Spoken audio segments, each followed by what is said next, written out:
Atenção! Começa agora uma teleaula de Geografia do Ensino Médio.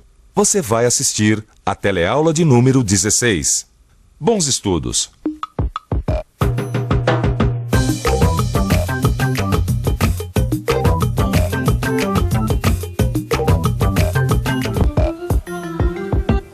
Essa aqui é a Praça da Sé. E esse aqui, ó, é o Marco Zero da cidade de São Paulo. Ou seja, eu estou bem no centro, olha só, do conjunto espacial formado pela cidade de São Paulo. Ficou meio confuso com essa história de conjunto espacial? Então acompanhe a teleaula que está começando agora. Você vai aprender de onde vem e para que serve a classificação do espaço geográfico em conjuntos espaciais. O que são biomas? Como a geografia se apoia em conhecimentos de biologia para delimitar os biomas. E como a interpretação e compreensão dos biomas pode servir ao desenvolvimento sustentável do nosso planeta. Nossa teleaula está começando agora, diretamente do centro do conjunto espacial formado pela cidade de São Paulo.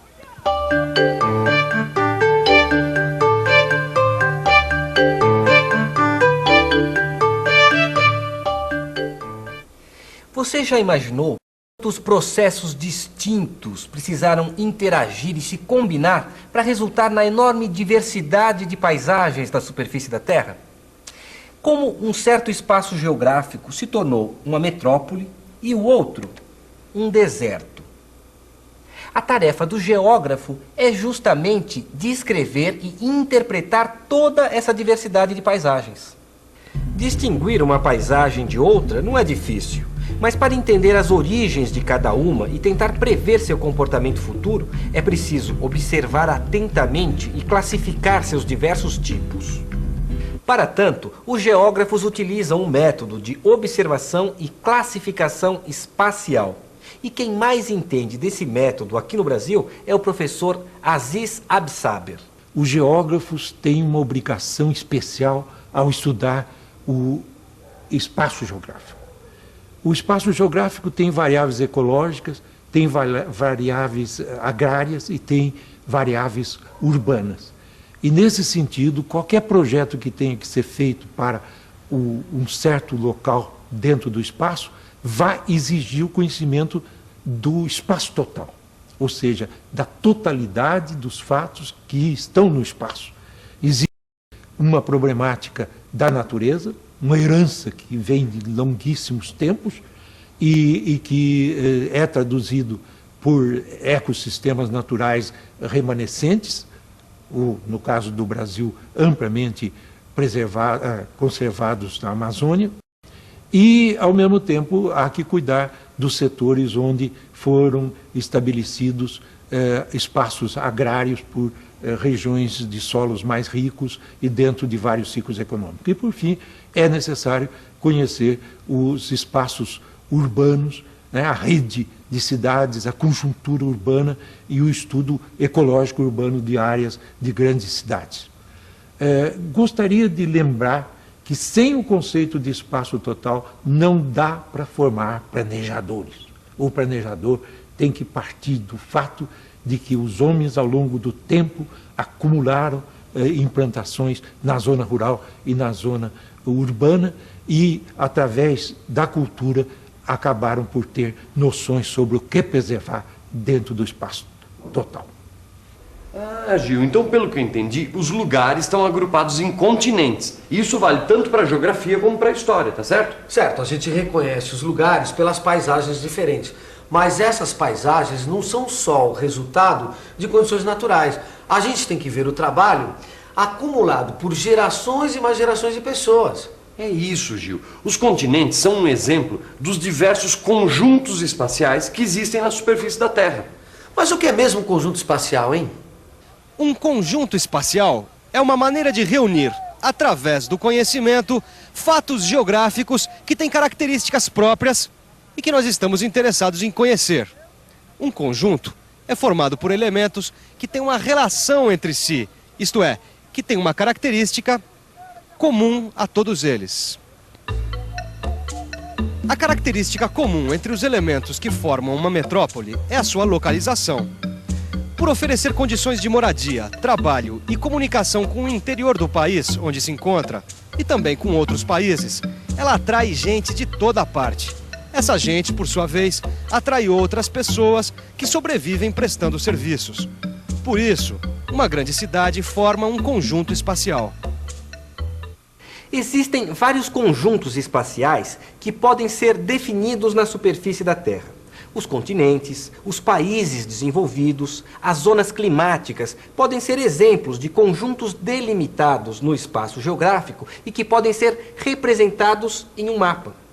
Delimitar um conjunto significa traçar um contorno que envolve todos os lugares que apresentam uma característica comum, de acordo com as informações de que dispomos.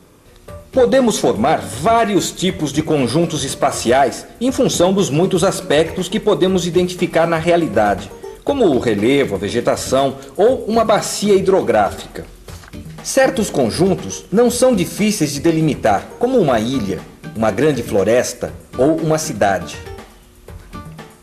Daqui, do centro da cidade, fica difícil delimitar o conjunto formado pela cidade de São Paulo. Isso se explica por causa da escala de observação. Quanto mais próximo eu estou da paisagem, mais detalhes eu percebo e mais longe fica a noção de conjunto. Mas e se eu estivesse num helicóptero? Bom, aí os contornos da cidade ficariam cada vez mais claros à medida que eu me afastasse. Quer dizer, não é difícil delimitar o conjunto formado pela cidade. Existem conjuntos que são formados por interações complexas de diversos fatores. Nós vimos em outra teleaula que a paisagem geográfica não é a simples adição de elementos desordenados, mas sim o resultado da combinação dinâmica de elementos que interagem uns sobre os outros e fazem da paisagem um conjunto único e indissolúvel, em perpétua evolução. Então, para delimitar os contornos das diversas paisagens existentes na superfície da Terra, é preciso definir uma classificação em ordens de grandeza, onde estão presentes níveis superiores e inferiores. Para classificar as paisagens, a geografia se associou à biologia. Esse aqui é o Jorge, ele é biólogo. Tudo bem? Tudo bom? Nós fazemos levantamentos sistemáticos das espécies vivas e usamos como pontos de partida para essa classificação os biomas. O que é um bioma? Bioma é um grande conjunto que procura classificar e ordenar os sistemas de vida existentes na biosfera. Então, num bioma, Laura, a gente tem animais e plantas adaptados ao mesmo clima, a um clima comum. Então, o bioma terrestre, por exemplo, é uma grande formação vegetal onde os animais estão condicionados pela estrutura física do sistema vegetal. Então, animais arbóreos precisam de árvores, animais ruminantes precisam de ervas, né? Nesse sentido, é como se o bioma fosse uma comunidade onde os seres vivos que estão ligados pelo mesmo ambiente, onde eles oferecem soluções para problemas comuns. Tá, para a gente entender a lógica da classificação dos biomas, vamos imaginar agora um continente. Mas espera aí, Vicente. Como assim imaginar um continente? Não dá pra gente ver os biomas nos continentes que já existem? Não, Gil, é que é pra facilitar, entendeu? Num continente imaginário, a gente pode colocar todos os biomas que existem em todos os continentes de verdade. É só uma maneira de concentrar tudo, pra facilitar. Bom, então vamos direto ao continente imaginário? Vamos. O continente imaginário se estende desde o hemisfério norte até o cone sul. E é o mais largo no norte para mostrar a diferença da distribuição de terras e mares. Do Equador, partem correntes quentes que dominam a fachada leste. E correntes frias dominam a porção oeste, por causa do movimento de rotação da Terra, que vai de oeste para leste. O bioma do extremo norte é a tundra, vegetação rasteira com líquens e musgos e animais adaptados ao clima, como o urso polar. Aí vem a floresta boreal, onde predominam os pinheiros que suportam bem longos invernos. Longe do litoral existem as estepes temperadas, com vegetação rasteira que desaparece quando o interior do continente fica coberto de neve. Na fachada ocidental, a oeste, há a floresta temperada, com folhas que caem durante o inverno. E na fachada oriental há a floresta subtropical, por causa das correntes quentes. Na fachada ocidental dos dois existem desertos e biomas semiáridos. Nessas áreas há formas de vida adaptadas à escassez de água, como o cactus americano. E ainda há desertos nas áreas próximas a latitudes de 30 graus, principalmente no hemisfério norte, por causa dos ventos permanentes que circulam por aí. E o nosso continente imaginário não para por aí não. Agora o Jorge vai explicar pra gente o que acontece na área cortada pelo Equador. Na área cortada pelo Equador, os ventos permanentes, que se chamam alísios, eles se encontram e formam a Convergência Intertropical, a CIT. A CIT resulta em uma zona de instabilidade que provoca chuvas regulares praticamente o ano todo. Aí se forma a Floresta Tropical Pluvial.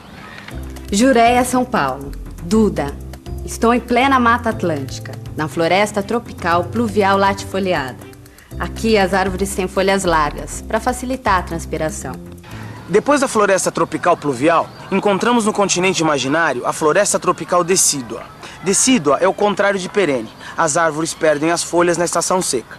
Nas áreas tropicais com estação seca bem marcada, ocorre a savana, também conhecida como cerrado, com predomínio de arbustos e ervas. Aí chegamos ao clima mediterrâneo, que é uma vegetação influenciada pelo mar e pela presença de grandes montanhas. É seco no verão e sua vegetação é o maquis, que são arbustos espinhentos. Olha só, Gil. Você sabia dessa aqui? Durante a Segunda Guerra, quando os alemães invadiram a França, vários franceses organizaram a resistência. Certo. Né? Eles agiam clandestinamente, tentando criar obstáculos para dificultar a invasão alemã no país. E olha que nome eles se davam. Maquis. Interessante, né? Sabia disso? Sabia não, mas até que o nome é bom, né? É bom, né? Quer dizer então que os maquis franceses eram uma espécie de arbustos espinhentos que dificultavam a invasão alemã. É, e assim o nosso continente imaginário fica completo. Pois é, né, Vicente? No começo eu impliquei com essa história de continente imaginário e tal, mas você sabe que até que rendeu, essa coisa de classificação de biomas me fez entender mecanismos básicos que interagem na formação de grandes grupos vivos. É, e digo mais, hein? Esse continente serviu como um guia para a gente interpretar o mapa das formações vegetais. Por isso, dá só uma olhada e veja como ficou mais fácil compreender a distribuição da vegetação na superfície da Terra. Agora, Jorge, me diz uma coisa. É possível a gente encontrar na realidade um bioma tão certinho como esses que nós vimos no continente imaginário?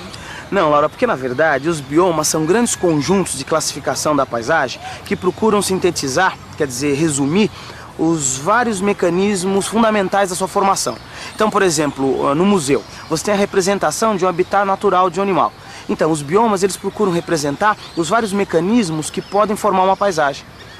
Além de serem úteis para biólogos e geógrafos, os biomas hoje em dia também são usados pelos ecólogos como unidades de gestão ambiental. Isso quer dizer que os órgãos internacionais avaliam e planejam os recursos ecológicos em escala planetária, tendo como base os biomas. É como se fosse uma tapeçaria. Um desenho inicial serve de amostra para todo o tapete. E agora, vamos à revisão. E atenção, se liga aí que é hora da revisão.